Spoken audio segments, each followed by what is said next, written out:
Hey guys, இந்தியாவில் RX100 திரும்பவும் Yamaha relaunching பண்ணுறதை கன்ஃபார்ம் பண்ணுற மாதிரி எக்ஸ்போவில் வந்து இப்போ 2025 இந்தியாவில் நடந்த பாரத் ஆட்டோ எக்ஸ்போவில் வந்து பார்த்தீங்கன்னா ஷோகேஸ் பண்ணியிருக்காங்க. RX100 மட்டும் ஷோகேஸ் பண்ணல, RD350 வந்து பார்த்தீங்கன்னா ஷோகேஸ் பண்ணியிருக்காங்க. ஸோ கண்டிப்பாக நம்ம RX100 இந்தியாவில் கன்ஃபார்மாக ரீலான்ச்சிங் இருக்குது அப்படிங்கிறத கன்ஃபார்ம் பண்ணலாம் அப்படிங்கிறது தான் இது ஷோகேஸ் பண்ணுது அப்படின்னு நான் நினைக்கிறேன். ஸோ RX100 இந்தியாவில் கன்ஃபார்மாக லான்ச் பண்ண போகிறாங்க அப்படிங்கிறது தெரிய வருது. ஸோ அப்படி இந்தியாவில் லான்ச் பண்ணாங்கன்னா RX100 என்ன பிரைஸ்ல எப்போ லான்ச் பண்ண போறாங்க, என்ன மாதிரியான கான்ஃபிகரேஷன்ஸை நம்ம எதிர்பார்க்கலாம் அப்படிங்கிறத டீடைல்டா இந்த வீடியோல பார்க்கலாம். உங்களுக்கு Yamahaவோட RX100 பிடிக்கும் பிடிக்காது எதுவாக இருந்தாலும் கமெண்ட் செக்ஷன்ல கமெண்ட் பண்ணுங்க. Yamahaவோட RX100 பார்த்தீங்க அப்படின்னா one of the best bikes in இந்தியாவில் இருந்த பைக் அப்படின்னு நம்ம சொல்லலாம். ஏன் அப்படின்னா இன்றைக்குமே வந்து எக்கச்சக்கமான ஃபேன்ஸ் இந்த பைக் டிஸ்கண்டினியூ பண்ணியும் பல வருடங்கள் ஆகுது. அதுக்கப்புறமும் இன்றைக்கி இவ்வளோ ஃபேன் பேஸ் அப்படிங்கிறது அதோட இன்ஜின் பர்ஃபார்மன்ஸ் அண்ட் அதோட கம்ஃபர்டபுள் அதுக்காக தான் நிறைய பேர் இருக்காங்க. ஸோ இப்போ பார்த்தீங்க அப்படின்னா ஸ்போக் வீல்ஸோட இப்போ நீங்கள் பார்க்குற இந்த RX100 வந்து ஷோகேஸ் பண்ணியிருக்காங்க. ஃப்ளாட்டான டக் கண்ட்ரோல் சீட் வந்து கொடுத்துருக்காங்க. அது மட்டும் இல்லாமல் அனலாக் கிளஸ்டர் வந்து இருக்குது, டெலஸ்கோபிக் ஃபோக்ஸ் வந்து கொடுத்துருக்காங்க, ஷாக் அப்சர்பர்ஸ், ஸ்போக் வீல்ஸ், அதுக்கப்புறம் பார்த்தீங்கன்னா டியூப் டயர்ஸ், அது மாதிரி நிறைய விஷயங்கள் வந்து பார்த்தீங்கன்னா இந்த ஆட்டோ எக்ஸ்போவில் RX100 பார்த்தீங்க அப்படின்னா ஷோகேஸ் பண்ணியிருக்காங்க. பட் இது அப்படியே எக்ஸாக்டாக அந்த பைக் லான்ச் பண்ணுவாங்களா அப்படின்னு கேட்டிங்கன்னா டெஃபினட்டாக கிடையாது. இப்போ இந்தியாவில் லான்ச் பண்ணாங்க அப்படின்னா இந்த RX100ல டெஃபினட்டாக உங்களுக்கு டியூப் டயர்ஸ் வந்து கொடுக்க மாட்டாங்க, டியூப்லெஸ் டயர்ஸ் வரும். மேபி ஒரு விண்டேஜ் ஸ்டைலில் இருக்கணும் அப்படிங்கிறதுக்காக நமக்கு வந்து அலாய் வீல்ஸ் இல்லாட்டி வந்து பார்த்தீங்கன்னா இந்த ஸ்போக் வீல்ஸ்லேயே இருந்தால் தான் அது விண்டேஜ் ஸ்டைலில் இருக்குங்கிறதுக்காக கொடுக்கலாம்.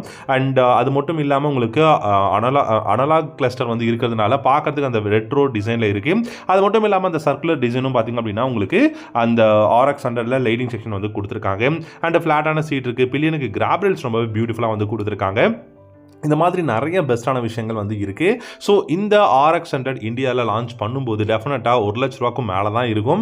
ஸோ இப்போது 1958லேருந்து நம்ம வந்து RX100 பற்றி பார்த்துட்டு இருக்கோம். அப்படி அந்த பைக்ஸ் இப்போ வாங்கினீங்க அப்படின்னாலுமே பார்த்தீங்கன்னா பல லட்ச ரூபா சொல்லிட்டு இருக்காங்க. பட் இன்னைக்கு RX100 கன்ஃபார்மாக லான்ச் பண்ண போகிறாங்க அப்படிங்கிற மாதிரி தான் தெரியுது. அதுவும் நம்ம ஒரு 1.5 லட்ச ரூபாக்குள்ளே எக்ஷோரூம் ப்ரைஸ்லையோ இல்லை ஆன் ரோட் ப்ரைஸ்லையோ வாங்குகிறோம் அப்படின்னா டெஃபினட்டாக வேல்யூ ஃபார் மணி ஒர்த்தான பைக்காக தான் இருக்கும். ஸோ என்னை பொறுத்த வரைக்கும் இந்த RX100 நமக்கு 100cc அப்படின்னு கன்ஃபார்ம் ஆனதுக்கப்புறம் டெஃபினட்டாக 99.7cc சிங்கிள் சிலிண்டர் ஏர் கூல்டில் தான் வரப்போகுது.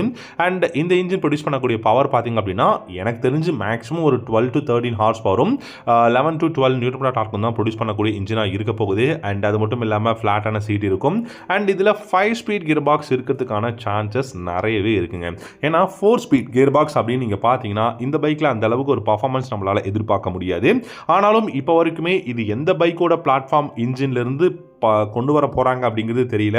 R15 இல்லை FZ மாடலா அப்படிங்கிறது தெரியல. ஏன்னா FZ கொடுத்தாங்கன்னா உங்களுக்கு ப்ரைஸ் ரொம்ப ரொம்ப கம்மியான ப்ரைஸில் அஃபோர்டபுளாக கிடைக்கும். R15 அப்படின்னு எடுத்துக்கிட்டிங்கன்னா ஸ்லைட்லி உங்களுக்கு ப்ரைஸ் அதிகமான ஒரு பைக்காக தான் இருக்கும் அப்படிங்கிறத சொல்லியிருக்காங்க. பில்டு குவாலிட்டி எக்ஸலண்ட்டாக இருக்குங்க. அது மட்டும் இல்லாமல் இந்த பைக் வந்து பார்த்திங்கன்னா நமக்கு ஒரு ப்ளூ கலரில் தான் வந்து ஷோகேஸ் பண்ணியிருக்காங்க.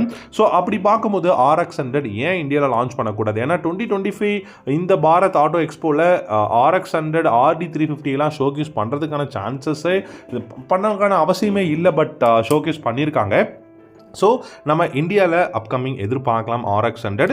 ஸோ RX100 மட்டும் எதிர்பார்க்கலாமான்னு கேட்டிங்கன்னா கிடையாதுங்க. அப்கமிங் R15 வெர்ஷன் 5 MT15ஓட வெர்ஷன் 3 மாடல் எல்லாமே வந்து அப்கமிங் லான்ச் பண்ண போகிறாங்க. அப்கமிங் Yamaha பார்த்தீங்கன்னா எக்கச்சக்கமான நியூ பைக்ஸ் அண்ட் எக்ஸிஸ்டிங் பைக்ஸோட அந்த அப்டேட் மாடலாம் லான்ச் பண்ண போகிறாங்க. லாஸ்ட் 2 and 3 இயர்ஸாக பார்த்தீங்கன்னா மேஜரான பெரிய அப்டேட்ஸ் கொடுத்து எந்த ஒரு பைக்கும் லான்ச் பண்ணல. MT15 வெர்ஷன் 2 தான் லான்ச் பண்ணாங்க. அண்ட் உங்களுக்கு இந்த FZX மாதிரியான ஒரு ஹெரிட்டேஜ் பைக்ஸ் வந்து லான்ச் பண்ணியிருந்தாங்க. பட் இப்போ பார்த்தீங்கன்னா நமக்கு எல்லாருமே இந்தியாவில் எதிர்பார்த்துட்டு இருக்கக்கூடிய அந்த ஒரு RX100 லான்ச் பண்ண போகிறதா அனௌன்ஸ் பண்ணியிருக்காங்க. ஒரு 1,30,000 ரூபா 40,000 ரூபா அந்த மாதிரி ப்ரைஸ் ரேஞ்சில் லான்ச் பண்ணாங்கன்னா டெஃபினட்டாக வேல்யூ ஃபார் மணி எல்லாரோட ஆசையும் நிறைவேற மாதிரி தான் இருக்கும்னு நான் நினைக்கிறேன். ஸோ இந்த RX100 உங்களுக்கு எவ்வளோ பிடிக்கும் அண்ட் உங்களுடைய எக்ஸ்பீரியன்ஸ் RX100 பற்றி எதுவாக இருந்தாலும் வீடியோவோட காமெண்ட் செக்ஷனில் காமெண்ட் பண்ணுங்கள். அண்ட் இந்த வீடியோ உங்களுக்கு பிடிச்சிருக்கு அப்படின்னா இந்த வீடியோக்கு ஒரு லைக் பண்ணிக்கோங்க. இந்த மாதிரி நிறைய இன்ட்ரெஸ்டிங்கான பைக் சம்மந்தப்பட்ட வீடியோஸ் நம்ம சேனல் சேனலில் வந்து ரெகுலராக நம்ம வந்து போஸ்ட் பண்ணிட்டு இருக்கோம். எல்லாத்தையும் நீங்கள் மிஸ் பண்ணாமல் பார்க்கணுன்னா சப்ஸ்கிரைப் பண்ணிட்டு கூடவே இருக்கக்கூடிய பெல் ஐகானையும் வந்து கிளிக் பண்ணி வச்சுக்கோங்க. அண்ட் அது மட்டும் இல்லாமல் இந்த RX100 பார்த்தீங்க அப்படின்னா இந்தியாவில் மேனுஃபேக்சரிங் பண்ணக்கூடிய ஒரு RX100 இருக்கும். அப்படி இருந்தால் மட்டும்தான் இந்த பைக் நம்ம எதிர்பார்க்குற விலையில் இருக்கும். அண்ட் இம்போர்ட் ஏதாவது பண்ணாங்க அப்படின்னா இதோட ப்ரைஸ் ட்வைஸாக இருக்கும். தேங்க்யூ ஸோ மச் ஃபார் வாட்சிங்.